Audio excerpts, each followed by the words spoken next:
kwanza mchezo umemalizika salama, tumepata alama 3. Mimi nilisema uwanja wetu wa Lake Tanganyika, kazi yetu sisi uwanja ndio tunakuja kukuverify kwamba wewe ni bora au sio bora. Yaani ili wewe uonekane ni bora katika ligi ya Tanzania, lazima kwanza ufike Lake Tanganyika tukuverify ndio tujue kwamba wewe ni bora. Mlikuwa mnazungumza kuhusiana sijui na Chobwedo, sijui Chobweda, sijui vitu gani. Mmeona hapa leo, nafikiri shughuli umeiona. Ilikuwa leo ni Mpoki na yeye hajafanya chochote na hakuna chochote ambacho anaweza. Na leo mimi ndio nawaambia ukweli. Yule Chobwedo ni mchezaji wa kawaida. Nikisema mchezaji wa kawaida, yani ni aina ya mawinga wa kawaida sana.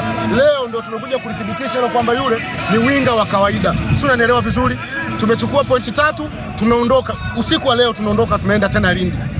Tunakwenda, yani safari ndio imeanza. Na mimi niliwaambia ile nafasi ya 11 ambayo sisi tulikuwepo tukachukua mpaka nafasi ya 12, watu wasitishike, zile ni namba. Leo baada ya kupata alama za leo tumefikisha jumla ya alama 25. Mpaka jioni, nawaambia mpaka jioni tutakuwa tayari tumeshafika kwenye nafasi ya 8 au 7, na mara zote huwa tunamaliza kwenye top 10. Kwa hiyo kumaliza kwenye top 10 kwetu ni vitu vya kawaida. Safari ndio imeanza leo Lake Tanganyika. Mimi nilishakwambia ile, yani ligi mpaka sasa hivi ilivyo na points zilivyo, mtu yoyote, timu yoyote inaweza kamaliza nafasi 4. Ni vipi unazicheza game zako? Tumecheza game ya leo, tumebakiza michezo 9. Katika michezo 9 iliyobakia tunatakiwa kufanya tu mahesabu vizuri, tumalize nafasi ya 4. Kwa hiyo tunarejea lengo letu liko pale pale, na siku zote mimi nawaambia malengo ni kumaliza nafasi 4 za juu. Na uzuri mechi imechezwa saa 8 na uwanja umetapika watu. Mimi nafikiri kila mmoja ana nafasi ya kuchagua.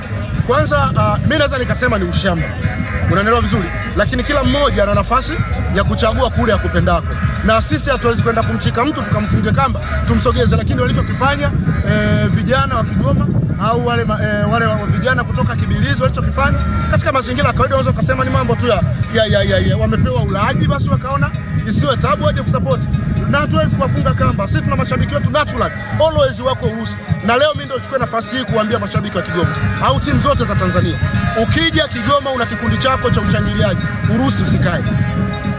Ukikaa Urusi mtakayofanyana kule sisi hatuhusiki, kwa sababu Urusi lile ni jukwaa la mashabiki wa Mashujaa peke yao. Kwa kama una kikundi chako cha ushangiliaji, wewe kule Urusi usikae, tafuta sehemu yoyote ya kukaa. Hilo ni tangazo maalum kwenda kwa videdea vyote au timu zote zinazokuja na videdea wake Kigoma.